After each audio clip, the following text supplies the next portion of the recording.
All right. Well, first of all, thanks for meeting with us today. What is your response to the press conference yesterday by the chief? Well, I take exception to one part where he directed um, some lies towards the union, where several of our members and employees from Riviera Beach were intimidated. That's totally false. There was not one member that came to these meetings or voted that was intimidated to vote for no confidence for the chief. That's just total lies right there. And what was really interesting watching that press conference was he had his executive staff there. Um, he had some ministers.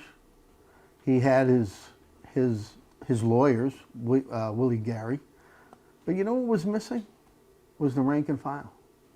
The rank and file was not there because they don't have confidence in the chief, and he couldn't get them there. And then he takes it out on all 67 members that voted no confidence on him. You heard him. He used some ugly words in there against some of our members. And you wonder why they're upset with him. You were actually mentioning to me that and I have heard several people who said that there was intimidation from the other side, if anything. Is that something can you talk a little bit about Yeah, that? there was one member in here in favor of the chief, and he voiced his opinion. We opened it up to everybody. However, we did have some, because we moved them out, getting ready for the 6:30 meeting, but that individual stayed outside, and when people were coming in, he was intimidating people, which was relayed to me, that, vote in support of the chief. And obviously none of them listened, but he was intimidating them out there, and everybody knows he's one of the chief's buddies. Then also, I heard reports that Alex Freeman, who wanted to replace Chief Williams, was driving by, kind of taking inventory of who's coming in. That was another report from some of the members that were out in the parking lot, saw Freeman drive by in his Mercedes, and it was reported to me. I just told everybody, just don't even worry about it. But that goes back kind of to what you were telling us about the intimidation, about the retaliation. Absolutely. Yes. Yeah, it's there. That's why, the men and women are scared. And still there was 20 individuals that would not vote because of the intimidation factor. They were scared. That's why they would not come to the PBA and vote, because they were scared who was doing surveillance on the office, who got out, and who voted. So if they want to call it who was being intimidated, it was that side. They were intimidating the employees of Riviera Beach, our PBA members. He was accusing PBA of all sorts of things, of trying to have like a witch hunt, a political smear campaign. What is your response? Well, I don't know if that was directed at the PBA. I mean, because he spoke in general, because there's a lot of factions out there that are against him right now, within the community. The PBA just didn't vote in no confidence. That's all we did. Just because we want him either suspended or gone. Whether he's doing the city manager spot, that's up to the city and the citizens of Riviera Beach. So I think he was speaking about other interest groups in there that are attacking him or attacking, I guess, the group that was doing all this planning. What was your response to how he unleashed on his own officers yesterday? Yeah, that really took me by surprise because, at first he said he has a love for all the officers within the agency, how good they were, and then he just lashed out on them, and he said all those things about them, tipping off drug dealers and all that stuff. I don't remember those cases, and if they did, they get overturned. So for him to say that, abuse of sick time, come on. I mean, people have problems out there. Now listen, I get it where we have some bad apples out there, and we won't even represent them. And Riviera has had those bad apples, but he continues to pick on the good men and women up there at Riviera Beach PD, and guess what? We're getting sick and tired of it. He was saying, he's supporting the good cops I kind of took that as the good cops are those who are standing behind him, and everyone who's not is, you know, in his eyes, like a bad cop. Is that kind of how you read it? Yeah, that's kind of how I read it. But you know what? And that goes back to me saying how bad of a leader he is. You know, the definition of a leader is the ability to influence someone to maintain certain goals or achieve certain goals. He cannot do that right now. He has no leadership skills whatsoever, and also he has no management skills. So, you know, the best thing for him to do is, you know, I know he had his little entourage out there yesterday. He just ought to just ride away. Just go away and just let the city heal. All right? When he was saying that, you mentioned some of this, tipping off drug dealers, killing babies because they're not responding on time. I mean, those were serious allegations against his own men. Yeah, I'd like to know the facts on that stuff. But you know what, he was, I'm sure the attorneys prepared all that prepared speech that he made, and I don't know where he was going with that, because I don't recall any of that stuff. Now listen, the PBA's only been with him, with the members up in the city, probably about 5-6 years now. Prior to that, it was IUPA. So he had about 10 years of another union. And back then, he had IUPA in his back pocket. So whatever he wanted to do, he can do. He never got any better benefits, any raises, anything for those members until the PBA came in. And there was no help to him. We had to do our political stuff that we normally do, and to get the men and women their better raises and benefits. It was no help to the chief. But going back to IUPA, so he had IUPA in his back pocket, and he was able to kind of do whatever he wanted because the union never objected to anything. Now the PBA comes in and, oh no, he didn't want us coming in because, you know what, with his checks and balances, we're going to call him out. I saw a very divided police department yesterday. Is that a concern when it comes to safety in Riviera Beach going forward?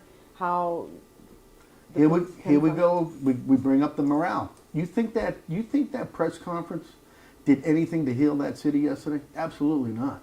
You think the morale got any better because of that speech, that press conference? Absolutely not. The morale is as low as you can get out there, and until those city officials do something about it, it's going to keep getting lower and lower. And the people that are going to suffer are the citizens of Riviera Beach. They really need to do something. He also mentioned that that PBA was luring in members to vote with promises of member benefits and things of that nature. Any response to that? Nah, those are lies. For you, was it interesting to see him up there with high-profile lawyers like that in response? I don't know if it was maybe used for a scare tactic for maybe some other groups that are involved, but for the PBA, absolutely not. Whatever they're going to try and do, whatever they did make a comment. They opened up the can. I didn't get that. So open up the can. Listen, I'm just here to tell the chief and his lawyers that the PBA, we stick up for our members, and we're going to continue to do that.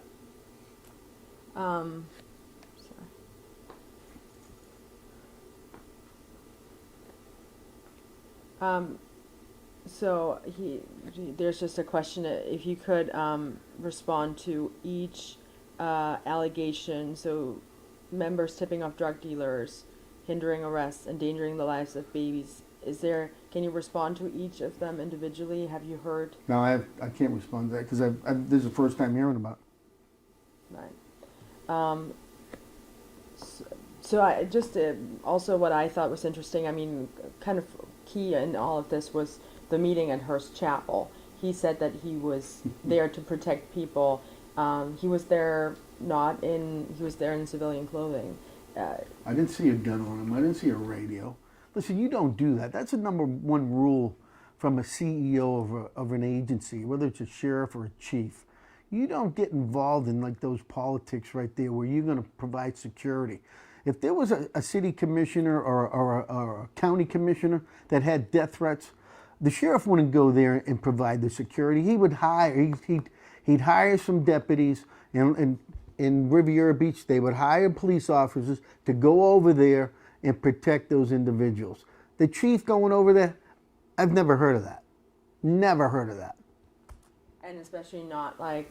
Not the way he was dressed. So is that a violation of? No, that's no violation. That's just, I don't know. It's just whether it's made up or whatever. I don't know. Did you feel like he was speaking the truth yesterday about his own officers, about the meeting at Hearst Chapel? Well, listen, I know he doesn't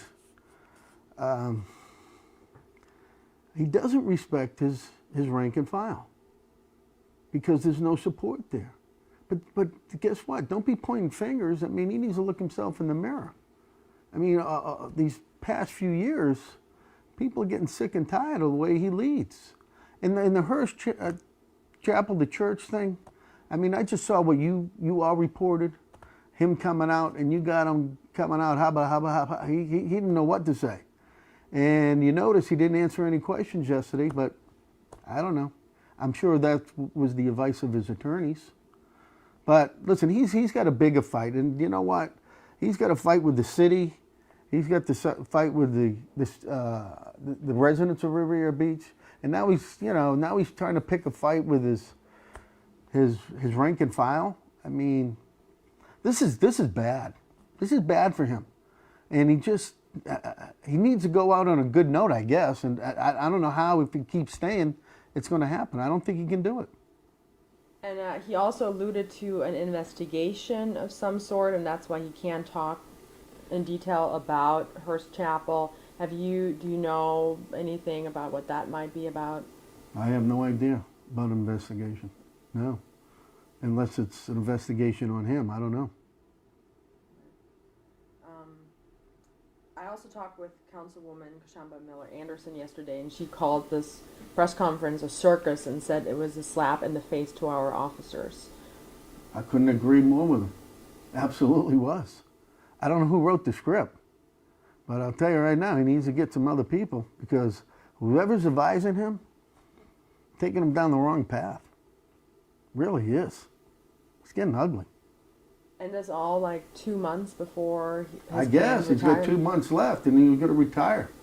You know, I wish he would just, had 2 months, just relax, chilled out, let, people lead and manage. Oh no, he's still cracking the whip there. All right. What do you think going forward? Are you still talking to the city? Are you talking to the mayor? What's your hope going forward? Listen, I haven't spoke to the mayor. I haven't spoke to the city. We did our vote of no confidence. I'm going to prepare a letter today on the results of that letter, and I'm going to send it to the city, the interim city manager. I'm going to send it to the mayor, and I'm going to send it to the commission.